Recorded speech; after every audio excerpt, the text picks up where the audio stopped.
जय हिंद दोस्तों, आप सभी लोगों का हमारे द पढ़ाई करो चैनल में बहुत बहुत स्वागत है। फ्रेंड्स, आज हम प्रैक्टिस सेट नंबर 7 लगाएंगे, ठीक है। और इसके साथ ही फ्रेंड्स, आप लोग अपना जो कमेंट्स नहीं कर रहे हो, कमेंट्स किया करो कि आपका कितना मार्क्स आया है, ताकि आपको भी पता चले। और आप इसको प्लीज़ एक MCQ बेस्ड जिस तरीके से क्वेश्चन लगाते हो उस तरीके से लगाओ, ठीक है। और इसका एक्सप्लेनेशन सुनो, इसको लगभग 2 बार आपको सुनना होगा, ठीक है। एक बार आप इसका क्वेश्चन लगा लो और दूसरी बार जब आप सुनोगे तो उसका एक्सप्लेनेशन सुनोगे, ठीक है।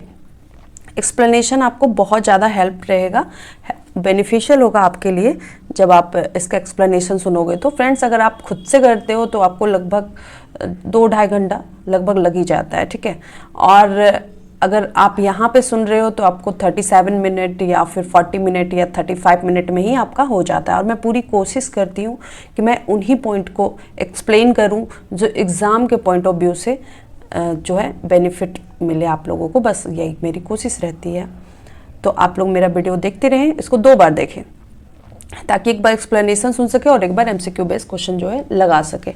इसके साथ ही फ्रेंड्स, आज से जो है आपका प्रीवियस ईयर का पेपर, ठीक है। प्रीवियस ईयर का पेपर लगाना बहुत ज़रूरी होता है किसी भी एग्ज़ाम के लिए, ठीक है। तो सिर्फ हम उसका क्वेश्चन नहीं, उसका एक्सप्लेनेशन हम अच्छे से जानेंगे, क्योंकि देखिए कोई भी एग्ज़ाम का जो प्रीवियस ईयर का पेपर होता है वो एक आईना की तरह होता है, ठीक है। मैं ये नहीं कहती कि सेम क्वेश्चन ही उठ के आएगा, ये मैं नहीं कहती, बट उससे रिलेटेड होता ही है। लगभग आपका 45 से 50% क्वेश्चन जो है आपका प्रीवियस ईयर के पेपर से ही आता है, ठीक है। उसके एक्सप्लेनेशन से आता है, सेम क्वेश्चन नहीं आ सकता लेकिन उसका एक्सप्लेनेशन से ही आता है। तो इसलिए ये करना भी बहुत ज़रूरी है। इसलिए मैंने सोचा कि आज से जो है प्रीवियस ईयर का पेपर भी हम लगाएंगे एक्सप्लेनेशन के साथ, जो आपको अच्छा लगेगा।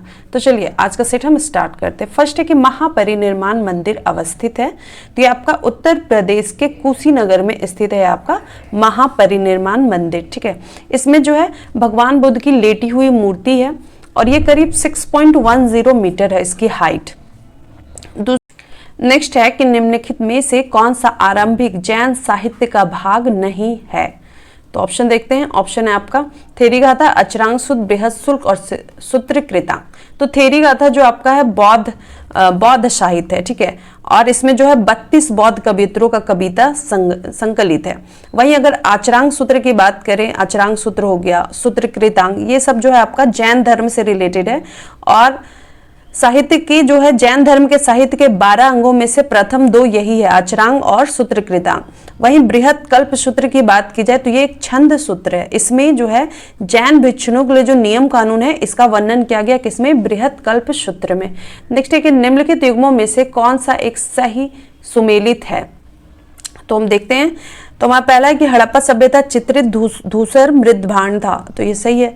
कुषाण कौन सा एक सही सुमेलित है ना, तो चित्रित धूसर मृदभांड नहीं था, बल्कि आपका जो है काला मृदभांड था, ठीक है। लाल और काले मृदभांड ये थे, तो इसलिए आपका 1 नंबर जो है आपका गलत हो गया। दूसरा अगर बात करें कुषाण गांधार कला शैली, तो ये आपका सही है।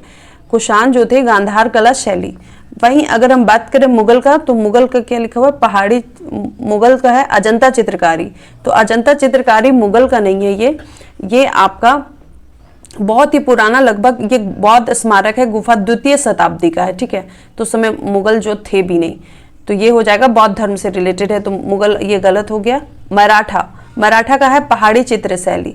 तो पहाड़ी चित्र शैली जो हिमालय के तराई में है और उसमें मराठा का कोई लेना देना, जिसको कांगड़ा कला भी कहते हैं, ठीक है। अब देखते हैं नेक्स्ट। निम्नलिखित युद्धों में से किस एक के बाबर ने जिहाद की घोषणा की थी, ठीक है। तो जब खानवा का युद्ध होता है 16 मार्च 1587 में, ठीक है, 1527 में, सॉरी 16 मार्च 1527 ईस्वी में जब बाबर और राणा सांगा के बीच खानवा का युद्ध होता है, तो उस समय जो है बाबर अपना सैनिक का मनोबल को ऊंचा करने के लिए जिहाद का नारा देता है, ठीक है। इसके साथ ही अगर हम बात करें कि इस युद्ध को जब जीत लेता है बाबर, तो बाबर उसके बाद क्या गाजी की उपाधि धारण करता है। तो दोनों याद रखिएगा, जिहाद का नारा भी खानवा के युद्ध में दिया था और इसको जीतने के बाद जो है गाजी की उपाधि धारण की थी बाबर ने। कब हुआ था, तो 16 मार्च 1527 ईस्वी में।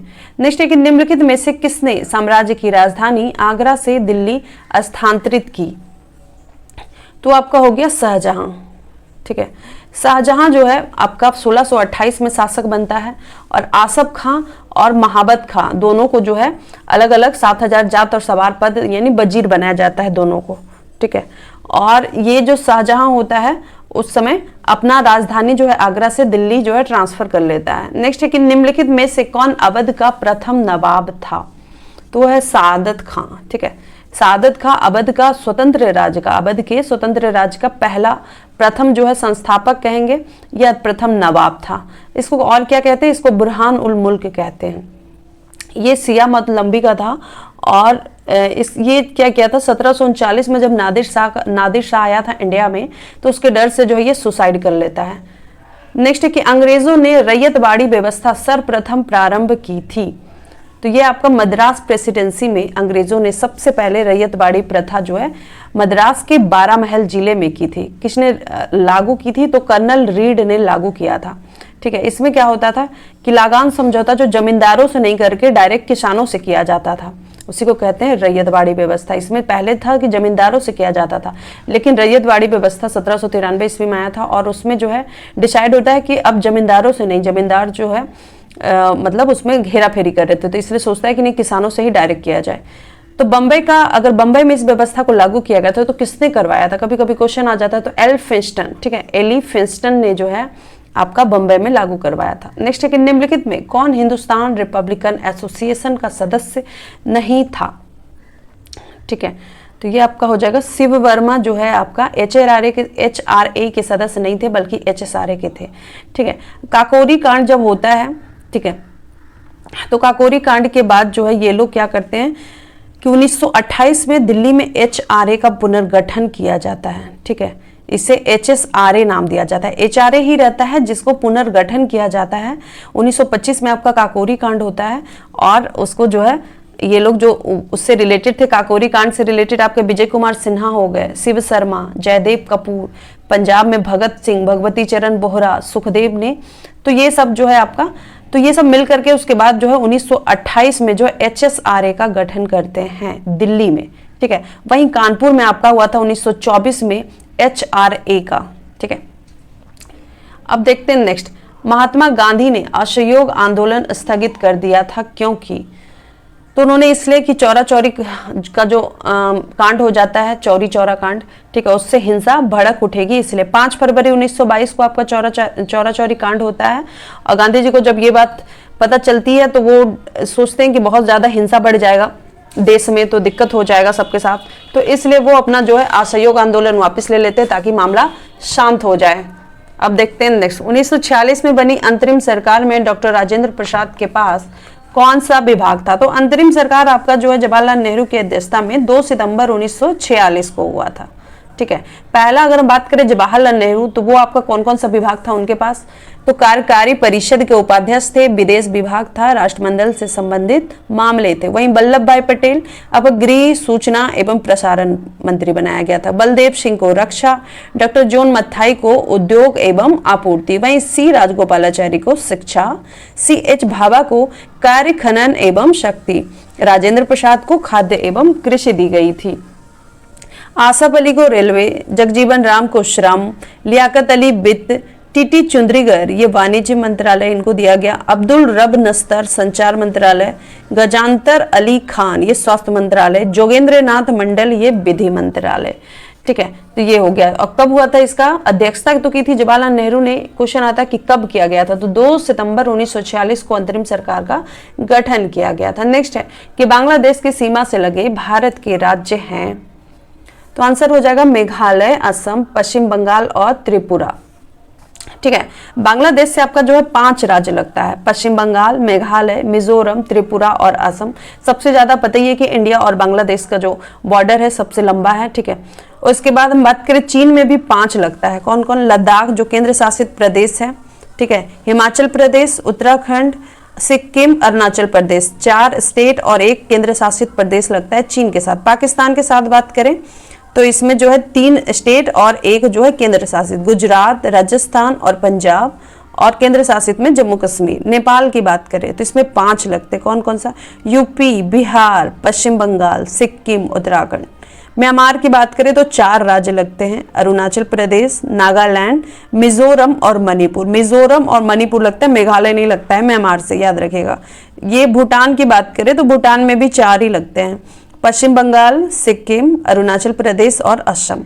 अफगानिस्तान में सिर्फ एक केंद्र शासित प्रदेश लद्दाख लगता है, ठीक है। और सबसे कम जो है बॉर्डर किसके साथ शेयर करता है, तो अफगानिस्तान के साथ इंडिया शेयर करता है 106 किलोमीटर।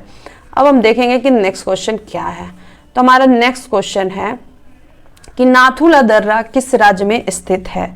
तो नाथुला दर्रा जो है हमारा सिक्किम राज्य में स्थित है। नेक्स्ट है कि पुडुचेरी का क्षेत्र, पहले क्या होता है सिक्किम में जो नाथुला दर्रा है उसको बंद कर दिया जब डोकलाम विवाद होता है आपका 2017 में, ठीक है। तो जून 2017 में जब डोकलाम विवाद होता है तो उसको कुछ दिन के लिए बंद कर दिया गया था और फिर उसको 2018 से स्टार्ट कर दिया गया है। नेक्स्ट है कि पुडुचेरी का क्षेत्र विभाजित पाया जाता है। तो पता है ये पुडुचेरी एवं करिकल जो है वो तमिलनाडु, ठीक है। तो ये आपका हो गया 13 का सी, तमिलनाडु, केरल एवं आंध्र प्रदेश। तो तमिलनाडु में पुडुचेरी एवं करिकल, ये आपका तमिलनाडु का हो गया। आंध्र प्रदेश यानम, ठीक है। और माहे जो है केरल, केरल का माहे हो गया, ठीक है। तो ये जो है आपका क्या है, पुडुचेरी का फ्रांस का अधिकृत क्षेत्र। पुडुचेरी जो है 1954 में क्या किया था, फ्रांस लेके रखा था और 1 नवंबर 1954 को जो है वो फिर पुडुचेरी को छोड़ के गया। तो तमिलनाडु का पार्ट हो गया पुडुचेरी एवं करिकल और आंध्र प्रदेश का हो गया यानम और केरल का माहे। अब देखेंगे नेक्स्ट, प्रायद्वीपीय भारत की नदियों में से कौन सी लंबी नदी है। तो सबसे ज्यादा लंबी तो पता ही है कि अगर देखा जाए तो प्रायद्वीपीय भारत का अगर बोला जाए तो आपका गोदावरी हो जाएगा, ठीक है। और ये आपका 1465 किलोमीटर है। लेकिन जनरली अगर लंबी नदी भारत का तो पता है 2525 है आपका वो क्या गंगा नदी, ठीक है। तो 1465 किलोमीटर आपका गोदावरी नदी है और इसको क्या कहते हैं, तो उसको कहते हैं बूढ़ी गंगा या दक्षिणी गंगा, ठीक है। इसको कहते हैं दक्षिण गंगा। और इसके साथ ही हम इसकी बात करें कि कहाँ से निकलती है, तो महाराष्ट्र के नासिक से त्र्यंबकेश्वर पहाड़ी से निकलती है। कहाँ कहाँ प्रवाहित होती है, तो तेलंगाना, आंध्र प्रदेश, पुडुचेरी, ठीक है।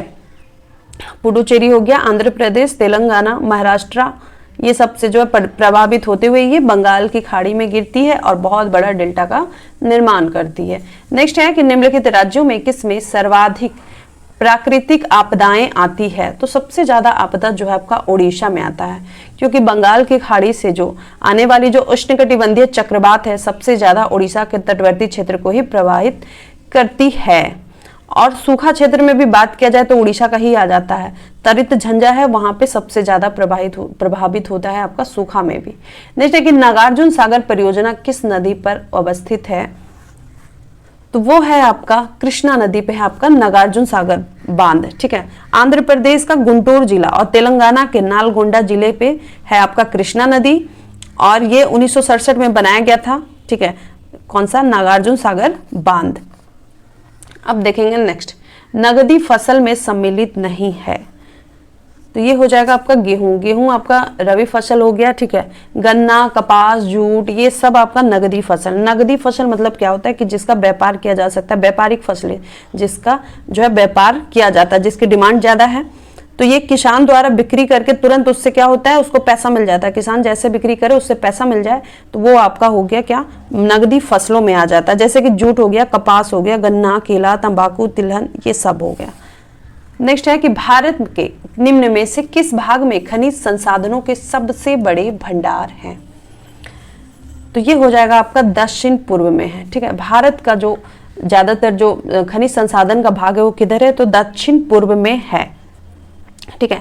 प्रायद्वीपीय भारत का दक्षिण पूर्व भाग में, जिसमें ओडिशा का पठार आता है, छोटा नागपुर पठार आता है, दंडकारण्य पठार आता है, बघेलखंड पठार आता है, महानदी बेसिन आता है, ये सब जो आपका दक्षिण पूर्व में है।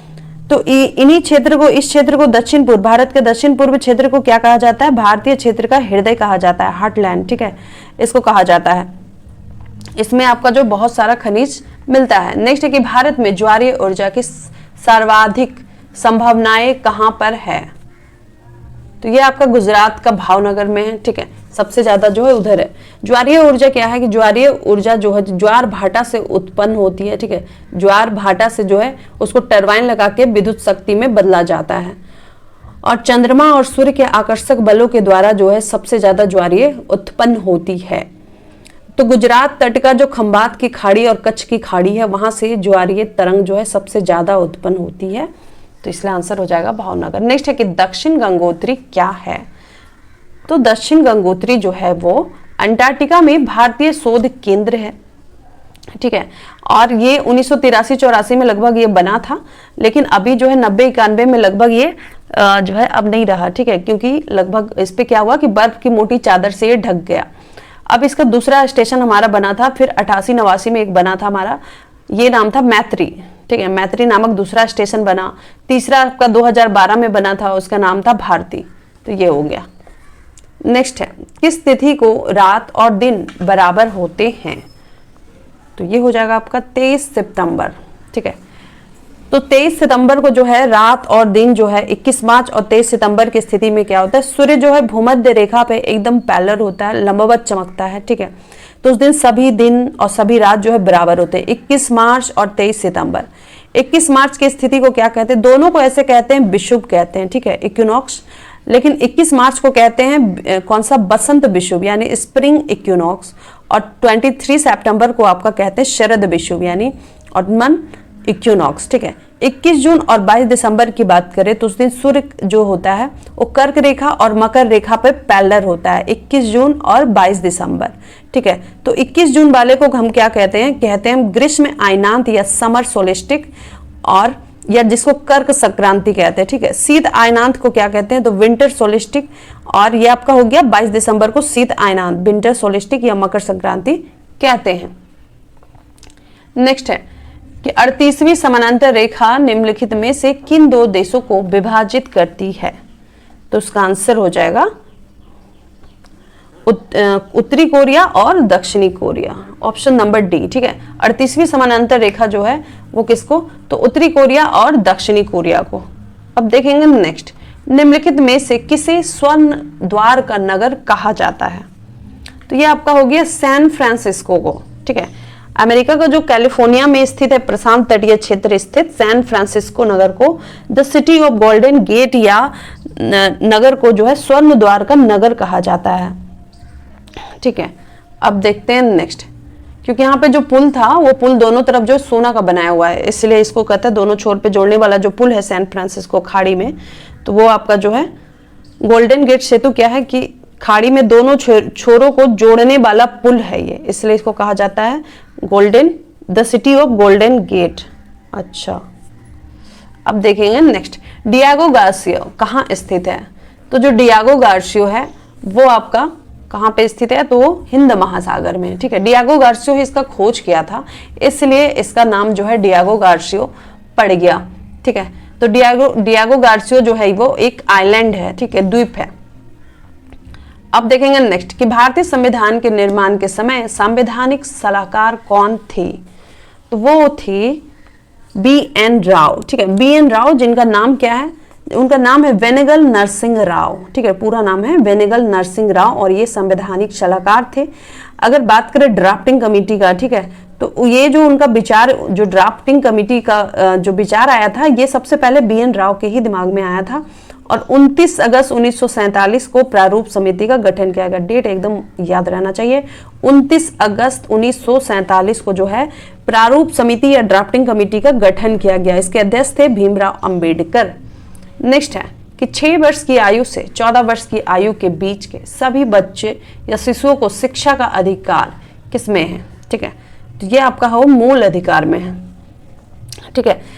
क्या है कि 86वां संविधान संशोधन 2002 में आया था, और उसके तहत जो है संविधान का भाग 3, ठीक है, उसका 21 में जोड़ा गया, जिसमें 6 से 14 वर्ष के सभी बच्चों को फ्री और जरूरी शिक्षा का जो प्रावधान दिया गया, ठीक है। 1 अप्रैल 2010 से जो है पूरे देश में लागू किया गया। ये आया 2002 में, लेकिन पूरे देश में लागू कब हुआ है, तो 1 अप्रैल 2010 को। आजकल क्वेश्चन में जो है लागू का ज्यादा पूछता है, तो लागू को भी ध्यान रखना है, 1 अप्रैल 2010। नेक्स्ट है कि भारत का प्रधानमंत्री बनने के लिए न्यूनतम आयु कितनी होनी चाहिए। तो ये है 25 वर्ष, ठीक है। भारत का प्रधानमंत्री बनने के लिए आर्टिकल 24 में ये आर्टिकल 84 में, ठीक है, 84 में ये कहा गया है कि संसद की योग्यता का उल्लेख किया गया कि संसद का सदस्य बनने के लिए जो है भारत का नागरिक होना चाहिए। राज्यसभा के सदस्य बनने के लिए 30 वर्ष और लोकसभा के लिए 25 वर्ष, ठीक है। तो ऐसा नहीं है कि सिर्फ लोकसभा का ही सदस्य है जो प्रधानमंत्री बन सकता है, दोनों सदनों में से किसी भी सदन का सदस्य जो है प्रधानमंत्री बन सकता है। बट जनरली जो है कम से कम प्रधानमंत्री नियुक्त होता है जो 25 साल का, लोकसभा को ही काउंट किया जाता है, तो उसकी न्यूनतम आयु 25 वर्ष होती है। नेक्स्ट है कि राष्ट्रपति द्वारा राज्यसभा में कितने व्यक्ति मनोनीत किए जाते हैं, तो ये आपको पता ही है कि 12, ठीक है, 12 व्यक्तियों को जो है टोटल मनोनीत करता है। वो कौन कौन सा क्षेत्र से होता है, साहित्य से, विज्ञान से, कला से, समाज सेवा से, ठीक है, ये सब जो है इस क्षेत्र से आपका होता है, ये 12 लोग। नेक्स्ट है कि सेवानिवृत्त होने के पश्चात सर्वोच्च न्यायालय के न्यायाधीश वकालत कर सकते हैं कहां पर, तो किसी भी न्यायालय में जो है उनको कोई अधिकार नहीं है कि वो रिटायरमेंट के बाद जो है सुप्रीम कोर्ट के जज जो है वो वकालत कहीं पे करे। ये किस में लिखा गया, तो 124 का 7 में ये बात कहा गया है कि किसी भी न्यायालय में वो वकालत नहीं कर सकते हैं। नेक्स्ट है कि राज्य विधान परिषद का प्रावधान भारतीय संविधान के किस अनुच्छेद में रखा गया है, तो ये आपका हो जाएगा आर्टिकल 171 के तहत जो है आपका राज्य विधान परिषद का प्रावधान रखा गया है। उसमें क्या होते हैं कि पहली बात तो इसके जो सदस्य होते हैं उसका जो चुनाव होता है वो अप्रत्यक्ष तरीके से होता है, इनडायरेक्टली होता है, डायरेक्टली नहीं होता है, ठीक है। जिस तरह राज्यसभा में इनडायरेक्टली होता है उसी तरीके से विधान परिषद में भी इनडायरेक्टली होता है, ठीक है। और परिषद में अधिकतम संख्या कितनी होती है, और विधानसभा की कुल सदस्यों की 1/3, ठीक है। जो अधिकतम संख्या होती है वो विधानसभा की, जितना विधानसभा में रहेगा उसका कुल सदस्य का 1/3, और न्यूनतम अगर बात करें तो 40 होती है, ठीक है। उसका जो है अगर विधानसभा में तो वो आपका हो जाएगा 1/3 होगा, विधानसभा का 1/3 विधान परिषद में होगा, और न्यूनतम संख्या 40 होती है। विधान परिषद का सदस्य बनने के लिए न्यूनतम आयु 30 वर्ष होता है, राज्यसभा की ही तरह, ठीक है। लेकिन इसका क्या होता है, विधान परिषद जो है एक अस्थायी सदन होता है, और इसका 1/3 सदस्य जो है हर 2 साल में, ठीक है, 1 साल में नहीं 2 साल में जो है उसका पदमुक्त होते जाता है, ठीक है। 1/3 सदस्य जो है हर दूसरे साल में पदमुक्त होते जाता है, और इसका कार्यकाल होता है आपका 6 वर्षों का। नेक्स्ट है कि भारतीय संविधान में अवशिष्ट शक्तियां किसमें सन्निहित है, तो ये आपका केंद्रीय मंत्रिमंडल में है आपका अवशिष्ट शक्तियां। ये 7वीं अनुसूची में शक्तियों का विभाजन किया गया है, ठीक है। 3 सूचियां बनाई गई थी, संघ सूची, राज्य सूची और आपका जो है एक संवर्ती सूची। संघ सूची पे कानून आपका कौन बनाएगा, संसद बनाएगा। राज्य सूची पे कौन बनाएगा, तो राज्य बनाएगा, ठीक है, राज्य सरकार। और आपका संवर्ती सूची पे बात करें तो दोनों कानून बना सकते हैं। कुछ ऐसी भी शक्तियां थी जो अवशिष्ट शक्ति में, जो तीनों सूची में नहीं है, उसको अवशिष्ट शक्ति में रखा गया, जिस पर संसद का ही हक है कि वो कानून बनाएगा। नेक्स्ट है कि राज्य मानवाधिकार आयोग के अध्यक्ष और सदस्यों की नियुक्ति निम्न में से किसके द्वारा की जाती है, तो ये आंसर हो जाएगा राज्यपाल के द्वारा, ठीक है। इसका जो है अधिसूचना इसमें जारी किया जाता है, और राज्य जो ये है राज्य मानवाधिकार आयोग है उसमें एक अध्यक्ष होता है और 2 सदस्य, यानी टोटल 3 होते हैं, अध्यक्ष मिला करके टोटल 3 होते हैं। और इसकी जो अपॉइंटमेंट होता है, जो नियुक्ति होती है वो राज्यपाल के द्वारा की जाती है। तो राज्य मानवाधिकार आयोग का जो मामला वो किसकी जांच कर सकता है, तो सिर्फ उन्हीं चीजों को जांच कर सकता है जो राज्य सूची में शामिल हो और संवर्ती सूची से संबंधित हो, ये भी, ठीक है। राज्य सूची तथा संवर्ती सूची से संबंधित हो, उन्हीं चीजों को वो कर सकता है, ठीक है। अब देखते हैं नेक्स्ट, भारतीय संविधान के लिए प्रथम संशोधन विधेयक लाया गया था, तो ये लाया गया था आपका 1951 में, ठीक है। 1951 में जो है पहला संशोधन विधेयक लाया गया, जिसको 9वीं अनुसूची को, इस संशोधन के द्वारा क्या हुआ, 9वीं अनुसूची को जोड़ा गया। तो इसमें जो अधिनियम और जो 284 विषय मामले हैं, ठीक है, इस संशोधन के द्वारा 9वीं अनुसूची जोड़ा गया, और उसमें कुल टोटल कितने हैं, तो 284 विषय हैं। नेक्स्ट है कि पंचायती राज व्यवस्था में न्याय पंचायतों को किसी को बंदी बनाए जाने की सजा देने का अधिकार निम्न में से किस राज्य में है, तो ये बिहार में है, ठीक है। पंचायती राज व्यवस्था में न्याय पंचायत को किसी को बंदी बनाए जाने का या सजा देने का अधिकार जो है बिहार राज्य में क्यों है, क्योंकि बिहार राज्य में जो आपका है ग्राम न्यायालय की व्यवस्था की गई है, ठीक है। बिहार पंचायती राज अधिनियम के तहत ग्राम न्यायालय की व्यवस्था है, और यहाँ पे न्याय पंचायत को जो है 3 माह तक जेल, और न्याय पंचायत अगर चाहे तो किसी को 3 माह तक जेल और 1000 रुपए का जुर्माने की सजा दे सकती है, ये यहाँ का नियम है। नेक्स्ट है कि वैज्ञानिक समाजवाद का श्रेय जाता है तो वो कार्ल मार्क्स हो जाएंगे। ठीक है, वैज्ञानिक समाजवाद का श्रेय जो है आपका कार्ल मार्क्स को जाता है। कार्ल मार्क्स को क्या वैज्ञानिक समाजवाद के साथ साथ जो है उनको साम्यवाद, ठीक है, साम्यवाद का उनको जनक माना जाता है। अब देखेंगे नेक्स्ट क्वेश्चन। हमारा नेक्स्ट क्वेश्चन है कि निम्नलिखित में से कौन सा एक प्राकृतिक रूप में वायुमंडल में पाई जाने वाली ग्रीन हाउस गैस नहीं है। तो हम देखते हैं तो नाइट्रोजन ऑक्साइड है, कार्बन डाइऑक्साइड, ओजोन नहीं है। ठीक है, बाकी आपका nitrogen oxide, carbon dioxide, methane है। अगर हम देखें कि ग्रीन हाउस गैस होता क्या है, तो ग्रीन हाउस गैस ऐसा है कि किसी ग्रह या उपग्रह के वातावरण में जो है गैस, वातावरण जो तापमान को अधिक बढ़ा दे, वो गैस जो टेम्परेचर को अपेक्षाकृत जो है अधिक बढ़ा दे, तो उसको कहते हैं ग्रीन हाउस गैस कहते हैं। तो प्राकृतिक रूप से वायुमंडल में पाए जाने वाली ग्रीन हाउस गैस कौन कौन सा है? कार्बन डाइऑक्साइड है, मीथेन है, नाइट्रस ऑक्साइड है, क्लोरोफ्लोरोकार्बन है, जलवाष्प है। सबसे ज्यादा ग्रीन हाउस गैस में जो है कौन आता है? तो जलवाष्प आता है, लगभग 67% आता है। ठीक है, उसके बाद मीथेन, फिर कार्बन डाइऑक्साइड, फिर नाइट्रस ऑक्साइड, तब आता है CFC, क्लोरोफ्लोरोकार्बन। नेक्स्ट है कि संसार का सबसे ऊंचा झील टिटिकाका किस पर्वतमाला पर स्थित है? तो ये स्थित है आपका एंडीज पर्वत पे। ठीक है, टिटिकाका झील जो है पेरी और बोलीविया के बॉर्डर पे स्थित है, एक झील है और ये साउथ अमेरिका के अंदर स्थित है। साउथ अमेरिका की जो सबसे लंबी पर्वत है एंडीज पर्वत, उसके पठार पर है ये झील। नेक्स्ट है कि किसी राज्य के विधानसभा का सभापति अपना इस्तीफा किसे सौंपता है? आंसर हो जाएगा उप सभापति को सौंपता है। नेक्स्ट है कि निर्यात आयात बैंक का गठन भारत में किस वर्ष में हुआ?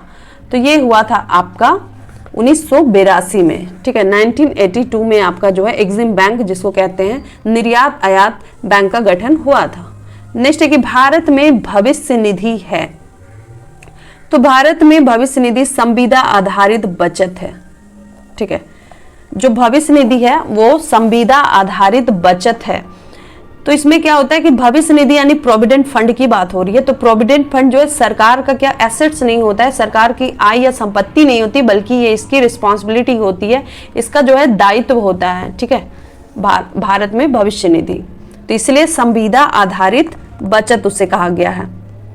वो भाग जो प्रोविडेंट फंड के रूप में सार्वजनिक क्षेत्र के कर्मचारियों की आय का वह भाग जिसे संविदा के आधार पर सरकार के पास जमा होता है और बाद में उसको लौटाना रहता है। अब देखेंगे मैथ का क्वेश्चन, आपको इसका PDF मिल जाएगा हमारे टेलीग्राम ग्रुप में, जाकर ज्वाइन कर लीजिए। क्वेश्चन है कि 41, तो 41 का आपका आंसर हो जाएगा ऑप्शन नंबर C। 42 की बात करें तो 42 का आपका आंसर हो जाएगा ऑप्शन नंबर C। 43, तो 43 का आंसर हो जाएगा आपका ऑप्शन नंबर B। 44 का आपका आंसर हो जाएगा ऑप्शन नंबर A। 45 की बात करें तो 45 का आंसर हो जाएगा ऑप्शन नंबर C। 46 अब देखते हैं। 46 है कि लाल रक्त कण कहाँ उत्पन्न होते हैं? तो ये आपका जो है बोन मैरो यानी अस्थि मज्जा में आपके उत्पन्न होते हैं RBC, लाल रक्त कण। लाल रक्त कण में जो है ऑक्सीजन से भरा हुआ कोशिका होता है। ठीक है, लेकिन जब इसको एनर्जी का जरूरत होता है तो ऑक्सीजन का यूज नहीं कर सकते हैं। RBC जो है अपने उनके अंदर ही ऑक्सीजन होता है लेकिन वो यूज नहीं कर सकते हैं। ठीक है, शरीर की RBC जो है शरीर की वे कोशिकाएं हैं जिसमें केंद्रक भी नहीं होता है और माइटोकॉन्ड्रिया भी नहीं होता है। ये याद करने वाली चीजें हैं। नेक्स्ट है कि पृथ्वी पर सर्वाधिक मात्रा में पाए जाने वाला तत्व कौन सा है? तो ये आपका है सबसे ज्यादा पृथ्वी पे पाया जाने वाला तत्व आपका क्या है? तो ऑक्सीजन है। ठीक है, ऑक्सीजन आपका सबसे ज्यादा पाया जाता है। ब्रह्मांड में सबसे ज्यादा हाइड्रोजन पाया जाता है और वायुमंडल में नाइट्रोजन पाया जाता है और पृथ्वी में जो है आपका ऑक्सीजन पाया जाता है और मानव के शरीर में भी ऑक्सीजन पाया जाता है। ये सब याद रखिएगा। नेक्स्ट है कि अर्धसूत्री विभाजन पाया जाता है। तो अर्धसूत्री विभाजन जो है आपका कहाँ पाया जाता है? तो ये आपका तरुण पुष्प कलिकाओं में जो है अर्धसूत्री विभाजन पाया जाता है। अब देखेंगे नेक्स्ट है हमारा कि सूर्य के 1.44 गुने द्रव्यमान को क्या कहा जाता है? तो सूर्य के इसको कहा जाता है क्या? चंद्रशेखर सीमा। जो चंद्रशेखर थे वो भारतीय मूल के जो है फिजिक्सियन थे, ठीक है। तो वो जो भौतिकविद थे और उनका जो है सफेद बौना तारा के जीवन पे इन्होंने सिद्धांत प्रतिपादित किया था, सफेद बौने तारों के जीवन पे।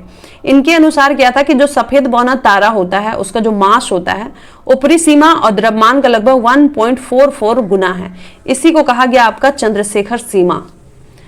नेक्स्ट है कि जब कोई वस्तु ऊपर से गिराई जाती है तो उसका भार क्या होता है। तो जब कोई वस्तु ऊपर से गिराया जाता है तो स्वतंत्र रूप से गिरता है तो उसका भार जो है आपका अपरिवर्तित रहता है, ऑप्शन नंबर बी। नेक्स्ट है कि बल का सीजीएस मात्रक क्या होता है। तो ये आपका होता है न्यूटन, ठीक है। बल का सीजीएस मात्रक जो है आपका न्यूटन होता है। नेक्स्ट है कि कैफीन कहाँ पाया जाता है। तो ये आपका कॉफी में पाया जाता है। नेक्स्ट है कि कोशिका का अध्ययन क्या कहलाता है। तो कोशिका का अध्ययन आपका जो कहलाता है साइटोलॉजी कहलाता है, ठीक है। और कोशिका जैविकी क्या कहलाता है, सेल बायोलॉजी, इसी को कहते हैं सेल बायोलॉजी, ठीक है। कोशिका के अध्ययन को साइटोलॉजी भी यानी कोशिका विज्ञान भी कहते हैं और सेल बायोलॉजी भी कहते हैं, कोशिका जैविकी भी। अब देखेंगे एक फैदम बराबर क्या होता है। तो एक फैदम बराबर आपका हो जाएगा डी नंबर 6 फीट। 6 फीट अगर मीटर में है तो 1.829 मीटर, ठीक है। आपका मीटर में हो जाएगा 1.829 मीटर और फिट में हो जाएगा 6 फीट। नेक्स्ट है सूक्ष्मतम जीवित कोशिका है। तो सूक्ष्मतम जीवित कोशिका आपका है माइकोप्लाज्मा की, ठीक है। माइकोप्लाज्मा जो है वो सबसे छोटी जीवित कोशिका है और कोशिका भित्ति इसमें नहीं होता है। एक कोशिकीय जीव है, यूनिसेलुलर जीव है और ऑक्सीजन के बिना जीवित ये नहीं रह सकता है माइकोप्लाज्मा। नेक्स्ट है कि नीति और चुंबकीय भूमध्य रेखा के बीच का कोण क्या है। नति, ठीक है, नति और चुंबकीय भूमध्य रेखा के बीच का कोण क्या होता है। तो 0 डिग्री। नेक्स्ट है कि भोजन का पाचन निम्नलिखित में से किस अंग में प्रारंभ होता है। तो ये आपका मुंह से ही स्टार्ट हो जाता है भोजन का पाचन। भोजन के पाचन की बात करें तो पांच जो है घटक में उसको जो है विभाजित किया गया है। पहला आपका मुख गुहा, फिर अमाशय, फिर छोटी आंत, फिर बड़ी आंत, फिर गुदा। नेक्स्ट है कि प्रोटॉन किस प्रकार का कण है। तो प्रोटॉन जो है आपका पॉजिटिव है, ठीक है, पॉजिटिव चार्ज यानी धन आवेश युक्त है प्रोटॉन। प्रोटॉन जो आपका परमाणु के नाभिक में न्यूट्रॉन के साथ, जो परमाणु के नाभिक में न्यूट्रॉन के साथ पाया जाता है उसे पी से जो है दर्शाया जाता है, ये हमें पता है प्रोटॉन। नेक्स्ट है कि भारत की प्रथम महिला अंतरिक्ष यात्री कौन थी। तो वो थी कल्पना चावला। हरियाणा के करनाल की रहने वाली कल्पना चावला थी, जो 1962 में उनका जन्म हुआ था, 2003 में उनकी जो है मृत्यु हो गई थी। और कोलंबिया अंतरिक्ष यान आपदा में मारी गई जो 7 दल थे उसमें एक ये भी थी, कल्पना चावला भी। नेक्स्ट है अदरक होता है किसका रूपांतरित। तो अदरक जो होता है वो तना का रूपांतरित होता है अदरक, ठीक है। ये भूमिगत रूपांतरित तना है और मिट्टी के अंदर जो है ये हॉरिजॉन्टली बढ़ता है यानी क्षैतिज तरीके से बढ़ता है। और अदरक जो है किस कुल का पौधा है, क्वेश्चन आता है तो जिंजीबरेसी, ठीक है। जिंजीबरेसी कुल का पौधा है आपका, जिंजर कहते हैं ना तो वही है जिंजीबरेसी। नेक्स्ट है कि यदि पृथ्वी और सूर्य की दूरी जो है उसके स्थान पर दुगनी होती तो सूर्य द्वारा पृथ्वी पर गुरुत्वाकर्षण बल जो पड़ता वो क्या होता। तो इसका आंसर आपका हो जाएगा, इसका आंसर हो जाएगा अब जितना है उसका चौथा भाग होता। नेक्स्ट है कि निम्नलिखित तत्वों में से कौन सर्वाधिक यौगिक निर्माण करता है। तो सबसे ज्यादा यौगिक निर्माण कौन करता है। तो कार्बन करता है। कार्बन अगर बात करें तो कार्बन जो इलेक्ट्रॉन ग्रहण, कार्बन का क्या होता है, कार्बन एक चतुर संयोजक अधातु है, ठीक है। और ये लगभग 5 लाख यौगिक का निर्माण करता है। तो कार्बन को एक सार्वभौमिक तत्व भी माना गया है। नेक्स्ट है कि निम्नलिखित में से कौन सा एक लवण सागर में अधिक पाया जाता है। तो ये आपका हो गया सोडियम क्लोराइड। सोडियम क्लोराइड जो है सागर में सबसे ज्यादा पाया, लगभग 78% पाया जाता है सागर में, ठीक है। नेक्स्ट है निम्नलिखित में से कौन सा एंजाइम ग्लूकोज को एथेनॉल में परिवर्तित करने को प्रेरित करता है। तो वो है जाइमेज, ठीक है। जाइमेज एंजाइम जो है ग्लूकोज को एथेनॉल में चेंज कर देता है। तो बुकनर ने सबसे पहले इष्ट से जाइमेज नामक एंजाइम निकाला था। बुकनर जो वैज्ञानिक है उन्होंने सबसे पहले इष्ट से जाइमेज नामक एंजाइम निकाला था। नेक्स्ट है कि किस विटामिन में कोबाल्ट होता है, वो क्या है। तो वो विटामिन B12 में जो है आपका कोबाल्ट होता है, ठीक है, जिसको कहा जाता है कोबालमिन भी कहा जाता है B12 को, इसलिए क्योंकि इसमें कोबाल्ट होता है, ठीक है। ये आरबीसी निर्माण के लिए बहुत ही इंपॉर्टेंट है, तंत्रिका प्रणाली को स्वस्थ रखने के लिए। इससे हृदय रोग का खतरा कम होता है B12 का। नेक्स्ट है कि किस राज्य में वैज्ञानिक काई चटनी की भौगोलिक संकेत रजिस्ट्री के लिए प्रस्तुत किया गया है? तो ये आपका हो गया उड़ीसा का है काई चटनी। नेक्स्ट है कि विश्व मलाला दिवस निम्न में से किस दिन मनाया जाता है? तो विश्व मलाला दिवस जो है आपका 12 जुलाई को हर साल मनाया जाता है। मलाला यूसुफजई का जो विजेता है, नोबेल पुरस्कार विजेता, तो मलाला यूसुफजई के जन्मदिन पे मनाया जाता है विश्व मलाला दिवस। इसने क्या किया था? महिला और बच्चों के अधिकारों के सम्मान दिलवाया था, बहुत ही अच्छा काम किया था, इसको हम लोग सब जानते ही हैं। नेक्स्ट है कि कौन सी संस्था भारत रंग महोत्सव 2022 का आयोजन करती है? तो ये आपका हो जाएगा NSD, ठीक है, यानी राष्ट्रीय नाट्य विद्यालय। NSD जो है नेशनल स्कूल ऑफ ड्रामा नई दिल्ली में, ये आपका हर साल जो है भारत रंग महोत्सव का आयोजन करती है। नेक्स्ट है कि पल्लीकरनई मार्स रिजर्व फॉरेस्ट और पिचवरम मैंग्रोव, जिन्हें रामसर साइट के रूप में नामित किया गया, किस राज्य में स्थित हैं? तो ये आपका जो है तमिलनाडु में है, ठीक है। पल्लीकरनई और पिचवरम ये आपका तमिलनाडु में है। अब देखेंगे नेक्स्ट क्वेश्चन है कि किस वर्ष को भारत ने बाजरा वर्ष के रूप में मनाया? तो ये 2018 को जो है बाजरा वर्ष के रूप में भारत ने मनाया। नेक्स्ट है कि हाल ही में शुरू की गई क्या है? अच्छा, रिवैम्प्ड डिस्ट्रीब्यूशन सेक्टर स्कीम किस केंद्रीय मंत्रालय द्वारा लागू की गई है? तो ये आपका केंद्रीय विद्युत मंत्रालय के द्वारा जो है रिवैम्प्ड डिस्ट्रीब्यूशन सेक्टर स्कीम जो है इसके द्वारा जो है लागू की गई है। ये NTPC के द्वारा हुआ था, ठीक है, NTPC इसका ये है। नेक्स्ट है कि भारत में कृषि जनगणना कितने वर्षों के अंतराल में आयोजित की जाती है? तो हर 5 साल में जो है आपका कृषि जनगणना आयोजित की जाती है। अभी 2021-22 में 11वीं कृषि जनगणना हो गई है। नेक्स्ट है कि किस भारतीय कंपनी ने गुजरात में भारत का पहला और दुनिया का सबसे बड़ा कार्बन फाइबर प्लांट बनाने की घोषणा किया? वो बनाना स्टार्ट भी हो गया। तो ये है रिलायंस इंडस्ट्रीज, ठीक है, रिलायंस इंडस्ट्री ही है जो बना रही है, ठीक है। नेक्स्ट है कि ब्रिटेन की महारानी एलिजाबेथ द्वितीय का 8 सितंबर 2022 को निधन हो गया। उन्होंने कितने वर्षों तक शासन किया? उसने जो है अभी तक अपने जितने भी लोग इनके यहाँ शासन किए उसमें सबसे ज्यादा की थी, 70 साल 7 महीना जो है ये शासन की थी। और इसकी जो परदादी थी, ठीक है, परदादी थी जो विक्टोरिया, वो 63 वर्ष 7 महीना 2 दिन तक शासन की थी। नेक्स्ट है कि किस केंद्रीय मंत्रालय ने स्माइल 75 पहल शुरू की है? तो वो है सामाजिक न्याय, सेज ने सामाजिक न्याय और अधिकारिता मंत्रालय ने जो है स्माइल 75, इसमें क्या होता है कि जो भीख मांगने वाले लोग हैं उसको फिर से उनको जो है पुनर्वास के लिए उनकी सहायता की जाती है, तो स्माइल 75 नाम दिया गया है। नेक्स्ट है कि द्विपक्षीय अभ्यास उदार शक्ति भारत और किस अन्य देश के बीच जो है आयोजित किया जा रहा है? तो मलेशिया और भारत के बीच। नेक्स्ट है कि भारत की पहली समय शूटिंग रेंज का उद्घाटन कहाँ किया गया है? तो ये आंसर हो जाएगा आपका INS कर्ण जो है वहां पर आपका शूटिंग रेंज का उद्घाटन किया गया। नेक्स्ट है कि लिबर्टी मेडल 2022 से किसे सम्मानित किया गया? तो ये है जेलेंस्की को जो है लिबर्टी मेडल से जो है आपको सम्मानित किया गया था, ठीक है, व्लादिमीर जेलेंस्की को। नेक्स्ट है कि हाल ही में किसे महारानी एलिजाबेथ द्वितीय वुमन ऑफ द ईयर पुरस्कार से सम्मानित किया गया? तो सुएला ब्रेबरमैन को जो है वो ब्रिटेन की भारतीय मूल की हैं, सुएला ब्रेबरमैन, इनको जो है महारानी एलिजाबेथ द्वितीय वुमेन ऑफ द ईयर पुरस्कार से सम्मानित किया गया। नेक्स्ट है विश्व रेबीज दिवस कब मनाया जाता है? तो ये मनाया जाता है आपका 28 सितंबर को। नेक्स्ट है कि हाल ही में खबरों में रहा मून लाइटिंग किस क्षेत्र से संबंधित है?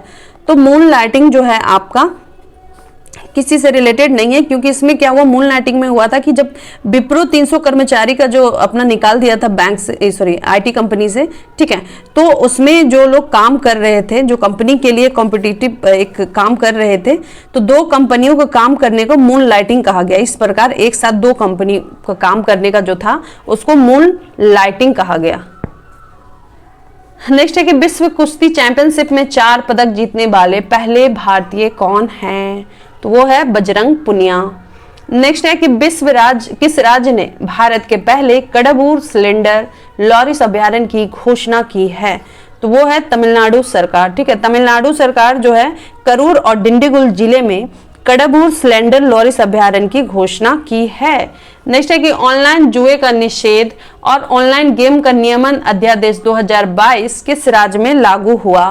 तो ये तमिलनाडु में हुआ था। ऑनलाइन जुए का निषेध और ऑनलाइन गेम का जो रेगुलेशन वाला चीज है वो तमिलनाडु में हुआ। तमिलनाडु के राज्यपाल RN रवि ने जो है ऑनलाइन जुए पर प्रतिबंध लगाने और ऑनलाइन गेमिंग को विनियमित करने का एक अध्यादेश जारी किए थे। ठीक है, नेक्स्ट है कि नए लेखा महानियंत्रक के रूप में किसे नियुक्त किया गया है? तो अभी तो हमारे महालेखक हैं GC मुर्मू। ठीक है, गिरीश चंद्र मुर्मू है। नेक्स्ट है कि रेल मंत्रालय ने स्टेशन पुनर्विकास अभियान के तहत घोषित नई योजना का नाम क्या रखा है? तो अमृत भारत स्टेशन योजना जो है आपका नई योजना का नाम रखा गया है, अमृत भारत स्टेशन योजना। ठीक है, नेक्स्ट है कि इजराइल के प्रधानमंत्री के रूप में हाल ही में किसने शपथ ली है? तो बेंजामिन नेतन्याहू ने जो है वो इजराइल के अभी भी प्रधानमंत्री हैं ही। नेक्स्ट है कि किस राज्य के विश्व स्तरीय काइकिंग कैनोइंग अकेडमी को जो है स्थापना की जाएगी? तो ये उत्तराखंड के टिहरी में जो है आपका काइकिंग कैनोइंग एकेडमी की स्थापना की जाएगी। अब देखेंगे नेक्स्ट है कि इंडियन एयरफोर्स ने किस मिसाइल के accidented range air launch version का सफलतापूर्वक परीक्षण किया है? तो ये आपका ब्रह्मोस मिसाइल का। ठीक है, इंडियन एयरफोर्स ने ब्रह्मोस का जो है accidented range fire launch version का सफलतापूर्वक परीक्षण किया। नेक्स्ट है कि संस्थान को G20 साइंस वर्किंग ग्रुप का सचिवालय नाम दिया गया है? तो वो आपका है IISc बेंगलुरु को जो है G20 साइंस वर्किंग ग्रुप का सचिवालय का नाम दिया गया। नेक्स्ट है दक्ष किस संस्था द्वारा संचालित पेमेंट फ्रॉड रिपोर्टिंग मॉड्यूल है?